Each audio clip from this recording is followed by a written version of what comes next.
पण माझ्या जे लक्षात आलं की मी एक सिग्नल शाळेवर हे केलं होतं. ठाण्यातली सिग्नल ठाण्यातली. हो, सुंदर आहे इतकं ते. सुंदर काम आहे सुंदर त्यांचं काम आहे. की सिग्नलवर भीक मागणारी मुलं आज इस्रोपर्यंत पोहोचतायत. दुसरा एक केलेला रॅक पिकर बायका, त्यांचं कसं रिहॅबिलिटेशन होतंय आणि त्याला काहीच व्ह्यूज नाहीत. तुम्ही त्याची काळजी करू नका. नाही, मी काळजी तुम्हाला नाही view करत. येणारच आहेत, आज नाही तर उद्या. मला वाईट असं वाटतं की लोकांना ह्यात इंटरेस्ट नाही, याचं मला वाईट वाटतं. हळूहळू बदलतं, हळूहळू बदलणार. आणि ह्याची गंमत काय आहे यूट्यूबची, की तुमचा एपिसोड शिळा होत नाही हो. आत्ता माझ्या त्या आदिती स्वामीच्या एपिसोडला 7,000 व्ह्यू आहेत. हे सगळे ऑर्गॅनिक आहेत. मी एक पैसा दिलेला नाही यूट्यूबला, ना सबस्क्रायबरसाठी दिला आहे, ना व्ह्यूसाठी दिला, नथिंग. पण मला माहिती आहे ती पोरगी उद्या पुन्हा चॅम्पियन होणार आहे केव्हा तरी. तेव्हा ती पुन्हा बातम्यांमध्ये येणार आहे, तेव्हा तिचं परत इंटरव्ह्यू येणार आहेत. तेव्हा डॉक्युमेंटेशन कुठं आहे तिचं? तर माझ्याकडे आहे. तुम्हाला परत माझा व्हिडिओ बघायला लागणार आहे, कारण त्याला तो लाईफ टाईम आहे, तो कधीही बघता येईल. ही त्याची पॉवर आहे. सिग्नल शाळेची ही पॉवर आहे की शाळा जोपर्यंत चालू आहे तोपर्यंत तुमचा एपिसोड बघितला जाणार आहे. आज ना उद्या. उद्या त्यातला कोणतरी मुलगा वैज्ञानिक होईल, पेपरात येईल, मग सिग्नल शाळा पुन्हा चर्चेत येईल, मग परत अल्गोरिदममध्ये यूट्यूब सिग्नल शाळा वर आणणार आहे, तेव्हा तुमचा एपिसोड वर येणार आहे, कारण कॉन्टेंट चांगला आहे. मला हेच म्हणायचं आहे. मी आदित्य स्वामी का केला? मी आणखी एक एपिसोड केला आहे साळवी बंधूंचा. बॉलिवूडमध्ये, बॉलिवूडमध्ये आणि मराठी इंडस्ट्रीमध्ये आणि कुठल्याही पंजाबी इंडस्ट्रीमध्ये तुम्ही जे आत्ता सिनेमांमध्ये केस बघता ना, केस, ते सगळे ते तयार करतात. ते डोनेट केलेल्या केसांचे पासून त्यांचे वीक बनवतात ते.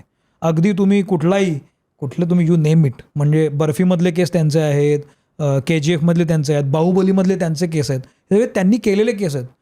ती मंडळी 24-28 वर्षापासून काम करतात. कोणाला माहिती आहेत? रणवीर सिंगपासून रणबीर कपूरपर्यंत सगळे त्यांच्या ऑफिसमध्ये येऊन बसतात आणि ते केस तयार करतात. प्रभासपासून सगळे. तर ती मंडळी, ॲनिमलमधले केस आहेत ना रणबीरचे, ते त्यांनी केलेले आहेत. पण मी त्यांचा एपिसोड केला आहे, तो आता 8-9 हजार आहे. मला माहिती आहे, फेअर इनफ, आत्ता काही गडबड नाही मला, पण कॉन्टेंट चांगलं आहे, मला माहिती आहे. आज ना तो उद्या चालणार आहे. मला हे म्हणायचं आहे की आपण सगळे सबस्क्रायबर्स, फिगर्स, व्ह्यूजमध्ये अडकलो आहे, पण त्याच्या पलीकडं पण काहीतरी आहे ना, असायला पाहिजे. तो माझा प्लॅटफॉर्म आहे. माझं काम फक्त छान छान लोकांना छान छान गॉसिप, स्पाइस, अमुक करून व्ह्यू वाढवणं माझा मुद्दा नाही आहे. Every person has a story. तुमची पण आपली स्टोरी आहे. तुम्ही कुठून आला? तुम्ही इतका मोठा व्यवसाय कसा काय सांभाळताय? तुमची 7-8 क्लिनिक्स आहेत, कसं करता तुम्ही? एवढं करून तुम्ही आत्ता पॉडकास्टला वेळ कसा काढताय? का काढताय? It's a story, inspiring story, की त्या बाईला जर एवढा वेळ आहे, की बाई डॉक्टर आहे आणि एवढा वेळ काढते, तर मी का नाही करू शकत? पण ती स्टोरी काढायची नॅक आहे. ती मी तुम्हाला सांगणार नाही, कारण ती माझी आहे. तर विचारत पण नाही. तर मला एवढंच म्हणायचं, जेव्हा मी तुमच्या पॉडकास्टवर येईन तेव्हा तुम्ही काढा ती स्टोरी. तर माझं म्हणणं आहे की आपण या फिगर्सच्या पलीकडे जायला पाहिजे. म्हणून मी अशा पण लोकांना बोलवतो की नाही व्ह्यू मिळालं तर नाही मिळालं. पण Saumitraji, you have to have a mix of both. हो शेवटी ते इकॉनॉमिक्स आहे. हो, पण क्राऊड तयार होतो, हळूहळू क्राऊड तयार होतो. आणि आय ट्रस्ट माय ऑडियन्स. माझा बेस्ट ऑडियन्स आहे आत्ता, कारण तो काहीही स्वीकारतो मला, कसाही. कसं कळलं तुम्हाला? तुम्हाला येणारे रिॲक्शन्स, तुम्हाला येणाऱ्या व्ह्यूज, हे सगळे ऑर्गॅनिक असतात.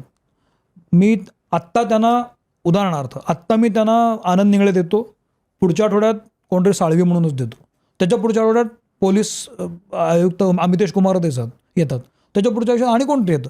हे सरप्राईजेस आहेत ना. त्यांना त्याची सवय झाली आहे.